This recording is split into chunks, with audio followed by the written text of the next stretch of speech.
सितारगंज के प्रहलाद पलसिया क्षेत्र में सन 1952 से बसे परिवार पिछले कई दिनों से अनिश्चितकालीन धरने पर बैठे हैं, जिनका आरोप है कि बिना पुनर्वास व्यवस्था के इनको उजाड़ने की कोशिश की गई, जबकि हाईकोर्ट ने पहले ही इनको अस्थायी राहत दे रखी है।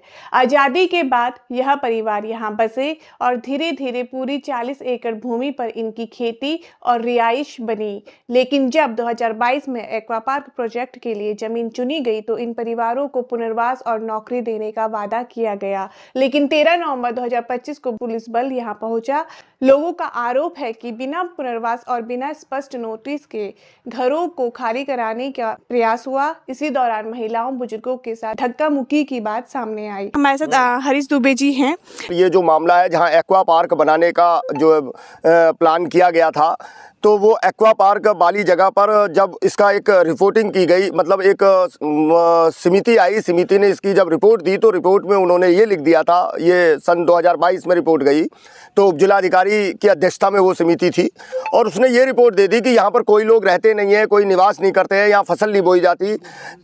इससे हमको बाद में अब ये आने के बाद हमें ये पता लगा कि चूँकि वो यहाँ पे फील्ड में आए नहीं होंगे, ये सारे लोग जो है कि जैसा कि आपने बताया 1952 से, ये बात सच है कि 1952 से ये लोगों की बसावट है और पुनर्वास विभाग जो है कि 1970 तक सक्रिय रहा और 1970 से पहले अगर ये लोग बसे हुए हैं, इनके परिवार जो पूर्वज बसे हुए थे और सरकार ने अगर इनको पुनर्वास व्यवस्था के तहत लिस्टिंग नहीं की, इनके नाम के पट्टे जारी नहीं किए या इनको पूर्ण रूप से यहाँ पर नियमित नहीं किया, तो ये सरकार की कमियां थी। तो सरकार की कमी का खामियाजा जो है कि ये लोग आज भुगत रहे हैं। तो यहाँ पर जो हमारे माननीय मंत्री जी, इस टाइम कैबिनेट के मंत्री जी हैं, सौरभ बहुगुणा जी हैं, उनकी नज़र इस पर पड़ गई और वो एक्वा पार्क बनाने के लिए इसकी योजना बनाने लगे। दरअसल क्या है कि जो हमारे यहाँ सिटकुल है, उस सिटकुल की ज़मीन पर अगर ये बनाते तो उसकी कीमत इनको देनी पड़ती, लेकिन इन्होंने क्या करा कि आनंद फानन में जो है इन लोगों को धोखा देते रहे कि हम आपको नहीं उजाड़ेंगे, हम आपको नहीं उजाड़ेंगे, क्योंकि 2022-21 से ये बात चल रही है। अब धीरे धीरे समय इतना नज़दीक आ गया, जब सब इन्होंने कब्जा कर लिया तो जब इनके घरों की बारी आई तो 13 नवंबर को जो है कि अचानक ही जो है पूरा पुलिस फोर्स आ गया, महिलाओं से अभद्रता करने लगे, महिलाओं को खींच के बाहर करने लगे, बच्चे स्कूल नहीं जा पाए, अफरा तफरी का माहौल हो गया। तो हमारे बड़े भाई हैं, नवतेज पाल जी हैं, उत्तम आचार्य जी हैं, रामजीत भाई हैं, हम सब लोगों को जैसे प्रतिनिधियों को पता लगा, हम वहाँ मौके पर पहुँचे और हमने जब उनसे विधिक बातें चालू करी करना, कानूनी बातें जब चालू करी, तो वो लोग यहाँ से उस समय तो तत्काल चले गए और तब से ही हमारा धरना आज 9वें दिन जारी है। आज हमारे उच्च न्यायालय नैनीताल ने जो है कि हमारा कहना ये था कि इस पर हमारा स्टे है, आप बिना पुनर्वास करे, बिना विधिक तरीका अपनाएं, आप हमको उजाड़ नहीं सकते। इसको लेकर जो है हाईकोर्ट ने ऐसा आदेश किया था, उसका इन्होंने उस आदेश के आदेशों का अवहेलना इन्होंने की थी, जिसको लेकर हमने रिट डाली थी दोबारा और वो कंटेम्प्ट की कार्रवाई के लिए इनको नोटिस आज जारी कर दिए गए। मेरा नाम नवतेज पाल सिंह है, मैं 2022 में यहाँ से कांग्रेस से प्रत्याशी था, चुनाव लड़ा हूँ। हमारा कहना यह है कि गरीब किसानों की ज़मीनें लेकर सरकार और ऐसा विकास करना चाहती है, ऐसे विकास से क्या फ़ायदा होगा? यहाँ कम से कम 100-200 लोगों को उजाड़ कर इसमें 5-10 लोगों को भी रोज़गार नहीं मिलेगा और ये लोग तो अनपढ़ हैं, गरीब हैं, इनको क्या इसमें कोई टेक्निकल है ही नहीं, तो इनको कौन सी जॉब मिल जाएगी? तो ऐसा कुछ नहीं होगा। हमारा कहना यह है कि आपने अगर विकास करना, आपको ज़मीन चाहिए, बगल में हमारे सिडकुल फेज़ 2 है, आप उधर से आए हैं, वो सारी ज़मीन आप देखना सब खाली पड़ी हुई है। तो अगर वो वाली ज़मीन सिडकुल से लेकर उसमें एक्वा पार्क बना लेते, जो आंचल की फैक्ट्री लगाना चाह रहे हैं, राजनगर है यहाँ पे, वहाँ पे भी ऐसे ही किसानों का आपसी झगड़ा था, उसी में ज़मीन जो है सरकारी कर दी इन्होंने और वहाँ पे आंचल की फैक्ट्री लगाना चाहते हैं। तो ये सिडकुल फिर किस लिए बनाया गया है? ये फैक्ट्रियाँ लगाने के लिए बनाया गया, यहाँ पे लगाएं आप, लेकिन ये ज़मीन उनको जो सरकारी कर दी, ये फ्री में मिल गई, उसमें पैसा देना पड़ता। सिर्फ इन्होंने पैसे की बंदरबाट करने के लिए, ये 90 करोड़ का प्रोजेक्ट है, आप देख लीजिए कि ये 90 करोड़ का क्या लगेगा इसमें, कुछ भी नहीं लगेगा। तो ये इसमें सब इन्होंने घोटाला करके पैसा सब अंदर करना है और किसानों की ज़मीन हड़पना है। हमारा यही कहना है कि जब तक इनका आप पुनर्वास ना कर दो, तब तक इनको यहाँ से ना हटाया जाए। तो परसों SDM महोदय आए थे यहाँ पे, SDM साहब और कोतवाल साहब आए थे, तो वो कह रहे थे कि भी आप जो मत्स्य सचिव हैं PV पुरुषोत्तम जी जो है, उनसे चल के देहरादून में बात कर लीजिए, वो आपको कुछ ना कुछ जो भी सहायता करेंगे। तो हम सब लोगों ने कहा कि भी उनसे बात करके क्या करेंगे, पूछना तो उन्होंने विभाग के मंत्री तो ये हैं, इनसे पूछ के करेंगे। हमने कहा भी आप जो है सौरभ बहुगुणा जी को यहाँ बुला लीजिए, वो यहाँ आके बात कर लें इनसे और इनको कुछ दे दें। फिर ये तय हुआ, सब लोगों ने कहा कि कोई बात नहीं, अगर वो नहीं आ सकते, अगर उनको कोई ईगो प्रॉब्लम है, वो नहीं आ सकते, तो आप इन परिवारों को प्रशासन ले जाके उनसे मिला दे। तो इनको लेके भी गए थे, लेकिन उन्होंने वहाँ पे अपना वादा जो है हाँ जमीन लेने से मना कर दिया। और वो आप ये बता देंगे कि क्या हुआ। आपका नाम क्या है? बसंती राय। आप कितने साल से यहाँ, कितने टाइम से यहाँ रह रहे हैं, आपके परिवार? हम तो है 45 साल से, लेकिन 40 साल से हम कागज़ के अनुसार चलते हैं। जो हमारा कागज़ पट्टा का वो कागज़ बना है उसी के अनुसार हम चल रहे हैं। एक दिन पहले नोटिस दिया और वो दूसरे दिन सुबह 11 बजे आने का टाइम था, वो लोग 8 बजे चले आए। और अब बबूने से आपकी बात हुई है, आप बता रहे हो, तो आपकी क्या बात हुई और कब आप उनसे मिले हैं? उन्हीं के आदमी, हम उन्हीं के प्रचार करते थे, उन्हीं के पीछे हम घूमते थे। हमारा ससुर और हमारा घर वाले गए थे उनके पीछे, हर जगह मीटिंग यहाँ वहाँ बुलाते थे। जैसे अभी कर रहा है, चाय पी रहा है, ये पी रहा है, वैसे पहले भी करते थे। हमने उनको जिताया। जीतने के बाद 1 साल बाद हम लोगों के कान में सुनाई पड़ता है कि ये यहाँ पे प्रोजेक्ट आने वाला है। फिर एक दिन तहसीलदार कानूनगो वो लोग इसी टाइम शाम को आके हमसे कह रहे हैं कि देखो भाई, आपका यहाँ प्रोजेक्ट आने वाला है, आपका प्रोजेक्ट बनेगा तो आप 3-3 एकड़ का सरकारी का वो जो ज़मीन है वो आप किधर से लोगे, नदी के साइड से लोगे या फिर उधर से लोगे, आप लोग अपना एक ग्रुप बना के डिसाइड कर लो। फिर हम लोगों ने सोच के फिर उसी के पास फिर हम गए। वो तहसीलदार कानून वाले वो लोग भी आए। फिर बोल रहे क्या किया? हमने कहा ऐसा ऐसा है, हम लोगों ने डिसाइड कर लिया, 3-3 एकड़ का प्रस्ताव है, 6-7 परिवार का, तो हम इधर से ही ले लेंगे। तो वो कह रहा है इधर उधर कुछ नहीं, आप लोगों को कुछ नहीं मिलने वाला, आप यहाँ का पूरा ज़मीन सरकार ने दे दिया। फिर हमने सोचा कि ये तो बहुत गड़बड़ी, हम लोग घबरा भी गए, पता नहीं क्या होगा। थोड़ा सा फसल उगा के हम लोग खा लेते तो पता नहीं क्या होगा, हम तो बहुत घबरा गए। फिर उन्हीं के पास गए, उनके पास जाके फिर हमने उनका हाथ पर पकड़ा, कह रहे कौन ले रहा है, कौन ज़मीन ले रहा है? कोई ज़मीन नहीं ले रहा है, हम आपसे है, हम आपके लिए है, हम टेंशन मत लो, सरकार हम हैं, कुछ नहीं होगा। उसके बाद फिर जाके ये 1 साल बाद, यहाँ ये 3 साल हो रहा है उनके वोट देने से, 3 साल ये सब चल रहा है। हमें सरकार का भी कुछ पता नहीं, ना बीजेपी ना कांग्रेस, ये सब तो हम जानते नहीं है। तो कह रहे कि तुम वो विधायक जी के पास जाओ, मंत्री जी के पास जाओ, वही सब कुछ करेंगे। फिर उन्हीं के पास गए, वो कह रहे कि देखो ये सरकार का ज़मीन है, सरकार का ज़मीन इतना दिन खा रहे हो तो हम आपको 1 एकड़ ज़मीन और एक नौकरी और एक आवास हम आपको देंगे, इससे ज़्यादा हम नहीं दे सकते। हम लोगों ने सोचा चलो कोई बात नहीं, इसी में हम खुश रहेंगे। फिर वो ज़मीन पूरा 1 साल बाद पूरा ले लिया। वो 1 एकड़ भी नहीं देंगे। यही प्रोजेक्ट वाले हम लोगों से कहता है कि ये ज़मीन हमें पूरा चाहिए, अपना तैयारी करो, यहाँ से उठो, कहीं और जाओ। पहले भी वो घर तोड़ने का नोटिस दिया था उन्होंने, तो वो 1 साल पहले वो नोटिस, वो तो हमने कोर्ट चले गए कि कोर्ट से किसी भी तरह मिल जाएगा तो रुक लेंगे। कोर्ट ने क्या कहा? ये कोर्ट ने तो कह दिया कि वो हाई कोर्ट से भी जीत लिया और सुप्रीम कोर्ट से भी हम लोगों को निकल गए, खाली डीएम कोर्ट में आके पता नहीं क्या हुआ, वहीं से हमारा दब गया कागज़। जहाँ पर हम देखते हैं कि सरकार के भरोसे लोग आराम की चैन की नींद सोते हैं, पर ये जो घर वाले हैं ये सरकार से भयभीत होकर रात को, यहाँ पर बच्चे भी हैं, महिलाएं भी हैं, बुजुर्ग भी हैं, आप देख सकते हैं, सब है, ये लोग सरकार से भयभीत होकर कहीं कि इनके घर टूट ना दे, कहीं इनके ऊपर से छत ना चले जाए करके उस भय से अपनी रातों को नींद गंवा रहे हैं और रातों को भी अपने घर की सुरक्षा के लिए यहाँ पर पहरा दे रहे हैं। हम पहरा ही कहेंगे इसको, ये धरना नहीं, ये एक तरीके से इनका डर है कि वो उनकी सरकार कहीं इनके घर से, इनकी ऊपर से छत ना हटा दे। इस भय में यहाँ पर बुजुर्ग से लेकर, बच्चे से लेकर, महिलाओं से लेकर सब यहाँ पर रात भर 13 नवंबर से सब धरना दे रहे हैं। तो आइए हम बात करते हैं यहाँ के बुजुर्ग से। सर आपका नाम? सुभाष राय। सर आप कब से यहाँ रह रहे हैं? कम से कम 50 साल हो गया। तो आप अभी यहाँ पर जो बैठे हैं इतनी रात को, इतने ठंडे पे, किस लिए बैठे हैं? मजबूरी में बैठा, क्या करूँ बताओ, हमारे घर तोड़।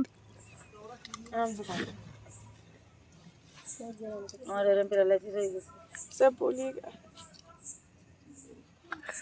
हौसला रखिए। हम बीमार हैं। सरकार से आपकी क्या मांग है? हमारा ज़मीन लिया तो ज़मीन दे, हम वापस दे, हमारा और कोई मांग नहीं है। हाँ, ज़मीन के बदले ज़मीन। बहुत अन्याय हुआ हमारे से, बहुत उत्पीड़न हुआ है। घर बार तोड़ने आए थे, पानी का जल निगम का वो टंकी लगा हुआ था, वो खोद खाद के पानी वानी भी तोड़ दिया, नाली का वो छप टूट गया है। ये गड्ढे उन्हीं के द्वारा किए हुए थे कि यहाँ तक खुदा हुआ था, तो यहाँ से पानी का लाइन आया हुआ है। तो बाद में हम लोगों ने ढक दिया कि चलने फिरने में हमको तकलीफ ना हो।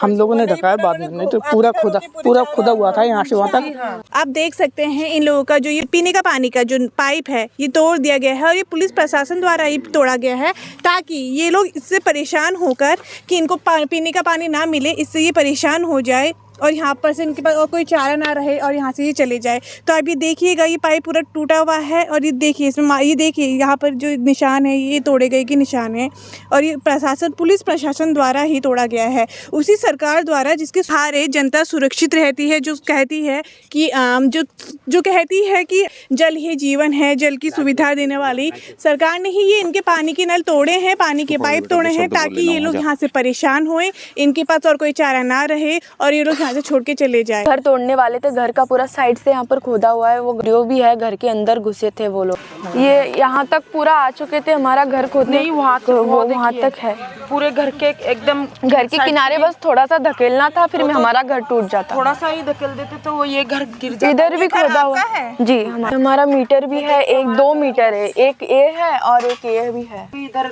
लगाए और जल निकासी का ये आपका मीटर कितने साल पहले से लगा हुआ है? ये जब बिजली आई 15-16 साल पहले से, जब बहुत मेहनत करके हम बिजली लाए यहाँ पे खंभा। और ये आपका ये जी, ये मेरी मम्मी सरकार द्वारा ही सरकार लगा हुआ है। द्वारा, ये सब जी, इसमें आपका नाम है कहीं? हाँ, ये बसंती राय कोषाध्यक्ष है। तो ये घर पे उन्होंने बुलडोजर चलाने की कोशिश की है? हाँ की थी, वो साइड से की थी, उस पीछे से जो हमने अभी दिखाया। 13 नवंबर को ऐसा हुआ कि हम सुबह ही जैसे उठे, बाहर देखा तो कि पुलिस की गाड़ी 2-2 गाड़ी आ चुकी है। फिर हमने थोड़ी देर वेट किया तो देखा इधर से 2-3 बुलडोजर आ रहे थे, इधर से भी बुलडोजर आ रहे थे और पुलिस भी आके सभी को पकड़ लिया और बोल रहे कि आप खुदाई चालू करो। फिर हमने रोकने की कोशिश किया, पैर पर पकड़ा, गिड़गिड़ाया, फिर भी नहीं रुके। फिर मेरे को थोड़ा बुरा लग रहा था, मैंने थोड़ा केरोसिन, उन्होंने भी ऐसे ही बोला कि केरोसिन डाल के जेसीबी के सामने मत मरना, अंदर जाके मरो, ऐसा बोला। हाँ। उसके बाद वो लोग मेरे को खींच के वहाँ नदी के उधर थोड़ा पानी है, उधर लेके चले गए, 2-3 पुलिस खींच के ले गए। जो वीडियो वायरल है वो आपकी जो वीडियो है जो आप खींच के ले जा रहे थे? जी जी। उसके बाद से आप लोग स्कूल गए हैं? नहीं, डर है, हमारा घर तोड़ने आ रहा है, हमारे ऊपर से छत गायब हो रहा है, डर तो लगता ही है बिल्कुल। सरकार हमारा घर तोड़ने आ रही है लेकिन पुनर्वास नहीं करवा रही। परसों डीएम कोतवाल जी और पटवारी वगैरह आए थे, आके उन्होंने बोला कि 8 बजे विधायक जी से, हमारे सौरभ बगुणा जी से मीटिंग है। तो हम गए 8 बजे। हाँ। तो 8 बजे जाने के बाद उन्होंने बोला कि कुछ नहीं मिलेगा, सिर्फ एक नौकरी मिलेगा और एक आवास मिलेगा। हमने उस पर मना कर दिया क्योंकि हमें वो सहमति नहीं थी कि नौकरी तो कुछ भी नौकरी दे देंगे। आपकी मांग क्या है? हमारी मांग ये है कि 1 एकड़ जो उन्होंने वादा किया था पहले, यहाँ से तकरीबन 2 साल पहले उन्होंने वादा किया था कि हम आपको 1 एकड़ ज़मीन देंगे और एक आवास देंगे और एक परिवार से एक को नौकरी देंगे जी। वही वादा, हमें वादे पर कायम रह के वही हमें चाहिए। ताकि आपने देखा कि हम कल से इस मामले पे बने हुए हैं। कल रात की कुछ फुटेजेस हमने ली थी जिसमें जो हमारे बंगाली समाज के भाई बहन हैं जिनका उत्पीड़न भाजपा सरकार अंतर्गत हो रहा है। 13 नवंबर की घटना है जब 13 नवंबर की सुबह 8:30 बजे प्रशासन द्वारा उनको यहाँ पर जो इनके घर है उनको बुलडोजर द्वारा तोड़ने की कोशिश की गई थी और उनको घसीट के, जैसे कि आप देख सकते हैं कि इंस्टाग्राम, फेसबुक पे हर जगह पर वो वीडियो वायरल है जहाँ पर हमारी तथाकथित मित्र पुलिस है उनके द्वारा उनको जो घर से घसीट कर ले जाया जा रहा था और उनके घरों को तोड़ा जा रहा था। जो हमारे परिवार है, गरीब परिवार है, वो 13 नवंबर से ही दिन रात सुबह शाम से अनिश्चितकालीन धरने पर बैठे हुए हैं। और आप जैसे देख सकते हैं कि देखिए यहाँ पर पूरी जो हालत है, यहाँ पर काम शुरू ऑलरेडी कर चुके हैं। ये सारा एक्वा पार्क बनने का जो काम है ये यहाँ पर काम शुरू ऑलरेडी हो चुका है। और हमने जैसा कि कल दिखाया था, कल रात की फुटेज में हमने दिखाया था जो पीने वाला पानी है उसकी पाइप भी पुलिस प्रशासन द्वारा तोड़ दी गई थी। यहाँ पर ये लोग रहते हैं, हमारे बंगाली समाज के भाई बहन। और आप भी देख सकते हैं कि यहाँ की हालत कैसी कर दी गई है, इतनी गंदगी है, इतना पानी यहाँ पर इकट्ठा हो चुका है। यहाँ पर ये लोग रहते हैं, इन लोगों का जीवन व्यतीत होता है यहाँ पर बच्चे भी है। अगर कभी किसी को यहाँ पर कोई गिर गया या कोई दुर्घटना हो गई तो उसके जिम्मेदार कौन है? आप ये देख सकते हैं कि पूरा इनकी जो घर है, इनकी घर के चारों ओर के बीच इन्होंने पूरा गड्ढा कर दिया था। वो तो यहाँ पर जो रह रहे बसे हुए परिवार है उन लोगों ने वो गड्ढों को भरा है ताकि आने जाने में सहायता हो और वो आ जाने का रास्ता बना सके, वरना उनके घर के चारों ओर भी पूरे इन्होंने गड्ढे कर दिए थे। जो यहाँ पर अनिश्चितकालीन धरना यहाँ के परिवार वालों ने किया था, उसी के समर्थन में हमारे जो राज्य के पूर्व मुख्यमंत्री है हरीश रावत, वो यहाँ पर पधारे हुए हैं। ऐसे ही इस देश के नागरिक हैं, कैसे हटा देंगे? और यदि हटाएंगे तो फिर हम क्या कर रहे हैं? हम कांग्रेस के लोग या विपक्ष के लोग क्या घुइयाँ छिल रहे हैं? हम लड़ने के लिए आएंगे इनके साथ, हम इनके साथ खड़े होंगे। मैं इसको कोई अकेले बंगाली समुदाय की लड़ाई नहीं मानता, ये सारे लोग जो है, जो पट्टे धारक हैं, जो सरकारी ज़मीनों पर थोड़े थोड़े जिनके कब्जे हैं, जिनको ये किसी न किसी तरीके से आज ज़मीनों का मूल्य बहुत बढ़ गया, उनके पट्टे कैंसिल करने का काम कर रहे हैं। ये सारे आम गरीबों की लड़ाई है और इस लड़ाई को कांग्रेस लड़ेगी और हम वो करेंगे। और बीच का रास्ता हमने सुझा दिया। बीच का रास्ता केवल एक है कि इनके साथ समझौता करो विधि सम्मत तरीके से, ताकत के बल पर नहीं, डरा करके नहीं, विधि सम्मत तरीके से करो।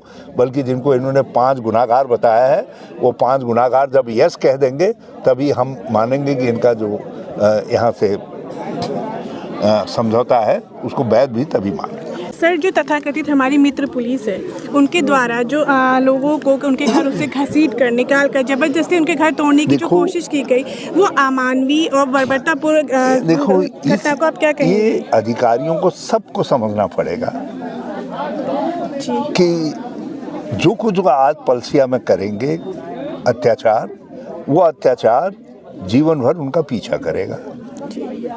हाँ, सौरभ बहगुणा जी जो चुनाव हार जाएंगे तो उनका पल्ला छूट जाएगा, लेकिन जो है, जो जनता, जो ये अधिकारी गलत काम करेंगे उनका पल्ला नहीं छूटेगा, चाहे वो पुलिस के हों, रेवेन्यू के हों। सर, अपनी साइड से सरकार से क्या कहना चाहेंगे? सौरभ बहगुणा क्या कहेंगे? कि आओ, कहो हमसे गलती हुई है, अपने अधिकारियों को भेजो और इनके साथ समझौता करो विधिवत तरीके से। हाईकोर्ट ने पहले ही आदेश दिया था कि पुनर्वास से पहले घर ना तोड़े जाए, बावजूद इसके कार्रवाई का प्रयास हुआ। यहां मामला अब पुनः उच्च न्यायालय में लंबित है।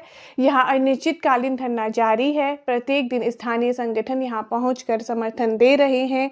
फिलहाल सवाल यह है कि क्या इन परिवारों को पहले पुनर्वास मिलेगा या फिर एक बार फिर कार्रवाई होगी। हाईकोर्ट में अब अगली सुनवाई महत्वपूर्ण होगी और तब तक यहाँ के लोग इंतजार और संघर्ष दोनों जारी रखे हुए हैं।